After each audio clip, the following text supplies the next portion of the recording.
जैसा कि आप सभी जानते हैं कि लद्दाख में इंडियन आर्मी और चाइनीज पीएलए के बीच चल रहा स्टैंड ऑफ अपने 5वें साल में प्रवेश कर चुका है। जहां एक और कई फ्रिक्शन पॉइंट्स पर डिसएंगेजमेंट हो चुकी है, वहीं गोगरा, हॉट स्प्रिंग्स और देपसांग प्लेन्स जैसे लेगेसी फ्रिक्शन पॉइंट्स पर अभी भी स्टैंड ऑफ जारी है। इस दौरान चाइनीज मीडिया और गवर्नमेंट की तरफ से एक नैरेटिव वॉर भी पुश किया जा रहा है, जिसमें उनका मेनस्टे होता है 1962 का इंडो चाइना वॉर, जिसमें भारत को हार का सामना करना पड़ा था। लेकिन चाइना कभी भूल से भी 1967 में नाथुला और चौला पासेस पर हुई लड़ाइयों का जिक्र नहीं करता है, जहां सिर्फ 3 दिन में लगभग 400 चीनी सैनिक मारे गए थे। आइए आज आपको नाथुला पास पर हुई इस युद्धक कार्यवाही के बारे में बताते हैं, जहां इंडियन आर्मी ने चीनियों को चींटियों की तरह मसल दिया था। इसकी शुरुआत 1965 के भारत पाकिस्तान युद्ध के दौरान ही होती है। दरअसल 1965 में सिक्किम भारत का एक प्रोटेक्टरेट स्टेट हुआ करता था, यानी कि सिक्किम आंतरिक मामलों में एक स्वतंत्र राज्य था, लेकिन उसकी सुरक्षा और अंतर्राष्ट्रीय मामलों की जिम्मेदारी भारत पर थी। चीन की नज़र सिक्किम पर थी ताकि वह उसे कब्जा करके न सिर्फ भारत के चिकन स्नैक सिलीगुड़ी कॉरिडोर पर एक एडवांटेजस पोजीशन एक्वायर करे, बल्कि भविष्य में भारत के नॉर्थ ईस्ट रीजन को देश से कटकर वहां भी अपना कब्जा जमा सके। लेकिन सिक्किम में घुसना चाइनीज पीएलए के लिए आसान नहीं था, क्योंकि सिक्किम चारों ओर से पहाड़ों से घिरा हुआ था। सिक्किम में प्रवेश केवल कुछ पहाड़ी दर्रों से ही संभव था। इनमें से प्रमुख दर्रे यानी पासेस थे नाथुला, जेलेपला, चोला इत्यादि। पूर्व में सिक्किम और तिब्बत के बीच व्यापार और आवाजाही के लिए इन्हीं रास्तों का प्रयोग होता था। 1965 के भारत पाक युद्ध के समय तक इन पासेस पर भारत की ऑब्जर्वेशन पोस्ट हुआ करती थी। ऑब्जर्वेशन पोस्ट का मतलब एक छोटी आउटपोस्ट से होता है, जो कि फ्रंटलाइन पर निगरानी, पेट्रोलिंग और किसी भी हॉस्टाइल मूवमेंट के अर्ली वार्निंग जैसे पर्पस से सेटअप की जाती है।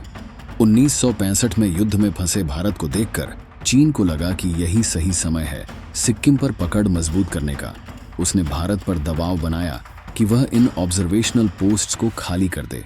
तब नाथुला 17 माउंटेन डिवीजन के अंतर्गत आता था, वहीं जेलेपला 27 माउंटेन डिवीजन के अंतर्गत आता था। आर्मी हेडक्वार्टर ने दोनों डिविजनल कमांडर्स को आदेश दिया कि अगर हॉस्टिलिटीज बढ़ती हैं तो वे अपनी एडवांस ऑब्जर्वेशनल पोस्ट को खाली कर दें और अपनी मेन डिफेंस पोजीशंस पर फॉल बैक करें। इस आदेश के अनुसार 27 माउंटेन डिवीजन के commander major general Harcharan Singh ने जेलेपला को खाली कर दिया, जिस पर चीनी सेना ने कब्जा कर लिया और वहां आज तक चीनियों का कब्जा है। आर्मी हेडक्वार्टर का यह आदेश 17 माउंटेन डिवीजन के commander major general Sagat Singh के पास भी पहुंचा, लेकिन उन्होंने पीछे हटने से मना कर दिया। पूर्व भारतीय सेना प्रमुख जनरल वी.के. सिंह ने अपनी किताब leadership in the Indian army में जनरल सगत सिंह के बारे में बात करते हुए इस किस्से का जिक्र किया है। जनरल सगत का मानना था कि पोस्ट छोड़ते ही चीनी सेना इस पर कब्जा कर लेगी और चाइनीज पीएलए को एक पॉइंट ऑफ एडवांटेज मिल जाएगा। इसके अलावा वे न सिर्फ सिलीगुड़ी कॉरिडोर पर डायरेक्ट ऑब्जर्वेशन कर सकेंगे, बल्कि एक बहुत बड़े वाटरशेड पर भी उसकी पकड़ बन जाएगी। जनरल सगत की सोच कितनी सटीक थी, इसका पता आपको इसी एपिसोड के आगे की कहानी में चल जाएगा। 1965 का युद्ध खत्म होने के बाद भी चीनी सेना और भारतीय सेना की बॉर्डर्स पर तनातनी बरकरार रही। खासकर नाथुला में दोनों सेनाएं लगातार आमने सामने की तैनाती में थीं और वहां पर चीनी इंट्रूजन के चलते अक्सर झड़पें होती रहती थीं। इधर दूसरी तरफ भारत और चीन के डिप्लोमेटिक रिश्ते में भी खटास 1967 तक काफी बढ़ चुकी थी। 4 जून 1967 को बीजिंग स्थित इंडियन एम्बेसी में तैनात भारत के सेकंड सेक्रेटरी कृष्णा रघुनंदन, जो कि एक आईएफएस ऑफिसर थे, अपने थर्ड सेक्रेटरी पी विजय के साथ बीजिंग के प्रसिद्ध वॉफो टेम्पल, जिसे स्लीपिंग बुद्धा टेम्पल भी कहते हैं, घूमने के लिए निकले।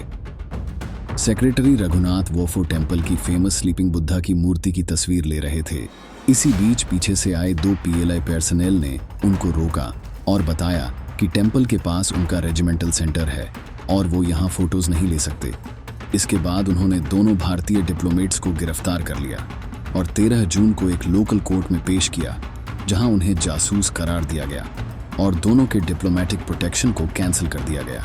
उन्हें पर्सोना नॉन ग्राटा डिक्लेयर करके 24 घंटे में देश छोड़ने का आदेश दिया गया। अगले दिन दोनों डिप्लोमेट्स को बीजिंग से हांगकांग ले जाया जा रहा था ताकि वहां से उन्हें डिपोर्ट किया जा सके। लेकिन इसी बीच बीजिंग एयरपोर्ट पर हजारों की संख्या में लोकल्स ने पहुंचकर दोनों डिप्लोमेट्स पर हमला कर दिया। उन्हें घसीटा गया, उनके साथ मारपीट की गई।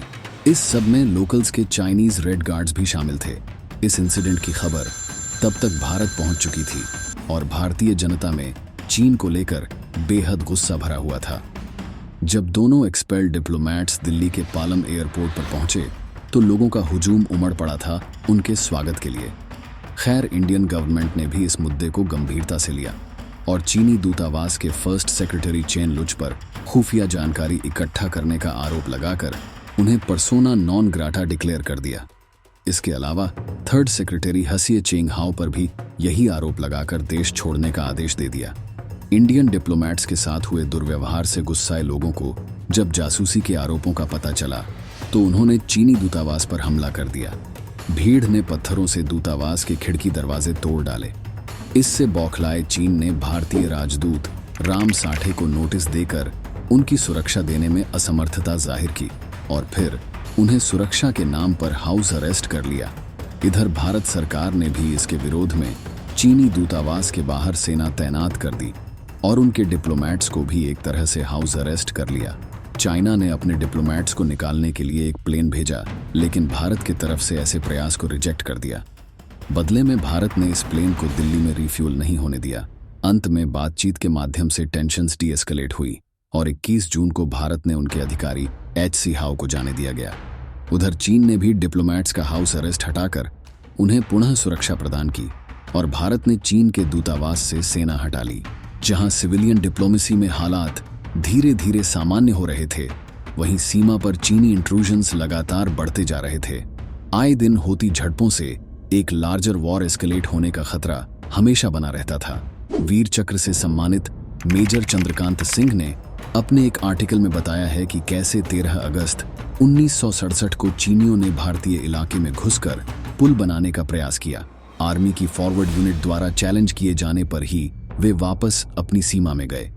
27 माउंटेन डिवीजन के कमांडर जनरल सगत सिंह ने स्थिति से निपटने के लिए नाथुला बॉर्डर पर तार से बाड़बंदी करने का निर्णय लिया। यह पर बाड़बंदी इंडियन साइड पर चीनी इंट्रूजन को रोकने के लिए एक प्रभावी तरीका होता।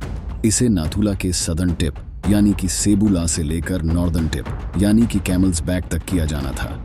मेजर जनरल सगत सिंह के निर्णय के अनुरूप नाथुला पर तैनात 18 राजपूत की एक कंपनी के साथ 70 इंजीनियर्स फील्ड कंपनी को फेंसिंग का काम करने की जिम्मेदारी दी गई। नाथुला पर तब उनके साथ 2 ग्रेनेडियर और एक गोरखा यूनिट भी तैनात थी। 20 अगस्त 1967 को जैसे ही बाड़बंदी का काम शुरू हुआ, चीनियों ने उसको बंद करवाने के इरादे से कई बार झड़प की, जो कई बार हाथापाई तक आते आते रह जाती थी। चीनी फॉरवर्ड यूनिट के साथ PLA या CPC का एक सीनियर ऑफिसर होता था, जिसे पॉलिटिकल कॉमिसार कहते थे। यह व्यक्ति ही उस एडवांस यूनिट का ट्रांसलेटर भी होता था। ऐसे ही एक झड़प में एक दिन इस पॉलिटिकल कॉमिसार के साथ हुई धक्का मुक्की में उसका चश्मा भी टूट गया। बहरहाल, इस सब के बाद भी भारतीय जवानों ने बाड़बंदी का काम चालू रखा। 11 सितंबर को फिर चीनी सैनिक आए और वहां तैनात 18 राजपूत के लेफ्टिनेंट कर्नल राय सिंह से उनकी झड़प हो गई। थोड़ी देर बाद चीनी अपने बंकरों में लौट गए और वहां से खुले में काम कर रहे भारतीय जवानों पर मीडियम मशीन गन से फायर ओपन कर दिया। इस अचानक हुए हमले ने भारतीय सैनिकों को संभलने का मौका नहीं दिया और कई जवान वीरगति को प्राप्त हुए। चीनी MMG से हो रही अंधाधुंध फायरिंग को रोकने का एक ही तरीका था कि MMG पोजीशन को डिस्ट्रॉय किया जाए, लेकिन बिना आर्टिलरी के इसकी कोशिश भी एक सुइसाइड मिशन की तरह थी।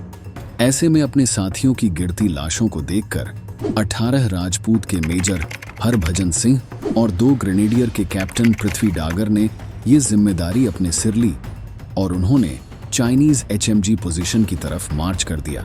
लेकिन दुर्भाग्यवश वे अपना टारगेट अचीव करने से पहले ही वीरगति को प्राप्त हो गए। इस अद्भुत शौर्य और अदम्य साहस के लिए मरणोपरांत मेजर हरभजन सिंह को महावीर चक्र और कैप्टन पृथ्वी डागर को वीर चक्र प्रदान किया गया। इस लड़ाई के पहले ही दिन लगभग 60 भारतीय जवान वीरगति को प्राप्त हो गए थे। इस गोलीबारी के बाद मेजर जनरल सगत सिंह ने निर्णय लिया कि वे चीनी पोस्ट और बंकरों को आर्टिलरी से निशाना बनाएंगे। लेकिन आर्टिलरी को इस्तेमाल करने का अधिकार ना तो उनके पास था, ना ही उस कोर के commander lieutenant general Jagjit Singh Arora के पास। आर्टिलरी के इस्तेमाल का आदेश ईस्टर्न आर्मी कमांड के कमांडर ही दे सकते थे। उस समय ईस्टर्न आर्मी कमांड के कमांडर थे लेफ्टिनेंट जनरल सैम मानेकशॉ, और वह उस दौरान दिल्ली में थे। दूसरी ओर आर्टिलरी फायर ओपन होने में जितनी देरी होती उतनी ही और भारतीय जानों के जाने का खतरा था। ऐसे में जनरल सगत सिंह ने फैसला किया कि वह बिना ऑर्डर्स आर्टिलरी फायर ओपन करेंगे और निर्णय से उपजने वाले सभी कॉन्सिक्वेंसेस की जिम्मेदारी वह खुद लेंगे, लेकिन अपने जवानों के बलिदान का बदला जरूर लेंगे। इसके बाद जनरल सगत सिंह के ऑर्डर पर आर्टिलरी फायर ओपन किया गया। यह आर्टिलरी अटैक इतना भीषण और सटीक था कि चीनियों को संभलने का मौका भी नहीं मिला। उस समय नाथुला में तैनात आर्टिलरी के कैप्टन, अब मेजर जनरल शेरू थपलियाल ने अपने कई आर्टिकल्स में लिखा कि कैसे चाइनीज साइड के बंकर और आउटपोस्ट ही नहीं बल्कि 1-2 किलोमीटर अंदर तक के पोस्ट्स को भारतीय आर्टिलरी शेल्स ने तबाह कर दिया था। इस भीषण गोलाबारी में चीनी पीएलए के 350 से अधिक सैनिक मारे गए। आखिरकार 14 सितंबर को यह गोलाबारी रुकी और सीज फायर हुआ। 15 सितंबर को जब डेड बॉडीज की अदला बदली की जा रही थी, तब तीनों विजयी generals lieutenant general Sam Manekshaw, lieutenant general Jagjit Singh और मेजर जनरल सगत सिंह नाथुला पर मौजूद थे। आने वाले कुछ वर्षों में यही जनरल्स 1971 युद्ध में भी अपनी विजय पताका फहराने वाले थे। इस घटना के कुछ दिन बाद 1 अक्टूबर 1967 को नाथुला के पास ही स्थित चोला पास पर भी चीनियों ने ऐसी ही एक झड़प का प्रयास किया, जहां न सिर्फ भारतीय सेना ने उन्हें हराया बल्कि 3 किलोमीटर तक पीछे धकेल दिया। इन दोनों लड़ाइयों में भारतीय सेना के 88 जवान वीरगति को प्राप्त हुए और 163 जवान घायल हुए। चीनी जिस प्रकार हमेशा अपने जवानों की मृत्यु को स्वीकार नहीं करते हैं, उसी प्रकार उन्होंने तब भी सिर्फ 34 चीनी जवानों के मारे जाने को स्वीकार किया, जबकि भारतीय और अन्य अंतर्राष्ट्रीय आकलनों के अनुसार लगभग 400 चीनी सैनिक मारे गए और 450 से अधिक घायल हुए। यह लड़ाई चीन के लिए कितना बड़ा झटका थी, इसका अंदाजा आप इसी बात से लगा सकते हैं कि 1962 में 1 महीने चले युद्ध में चीन ने 722 जवान खोए थे। वहीं इस लड़ाई में चीन के 380 से अधिक जवान सिर्फ 4 दिनों में ही मारे गए। यही कारण रहा कि चीन ने इस लड़ाई के बाद सीमा पर यथास्थिति को स्वीकार कर लिया बजाय किसी रिटेलिएटरी अटैक करने के।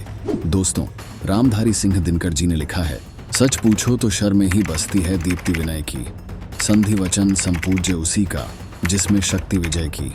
अर्थात जब तक आप बलशाली नहीं होंगे तब तक आपकी विनम्रता को कमजोरी समझा जाएगा। जब आपके अंदर जीत लेने की क्षमता होगी तभी आपके संधि प्रस्ताव को दिल से स्वीकार किया जाएगा। 1967 की इन 2 लड़ाइयों ने चीनियों के मन में डर पैदा किया कि भारतीय सेना अब बलशाली है और इनसे जीतना आसान नहीं है। शायद इसीलिए 1971 के युद्ध में जब उसके दोस्त पाकिस्तान के 2 टुकड़े हो रहे थे, तब भी चीन चुपचाप ही बैठा रहा। इस लड़ाई के बाद कई दशकों तक भारत चीन सीमा पर शांति बनी रही, जो कि 2020 में गलवान में टूटी। हालांकि वहां भी चीनियों को भरपूर जवाब दिया गया।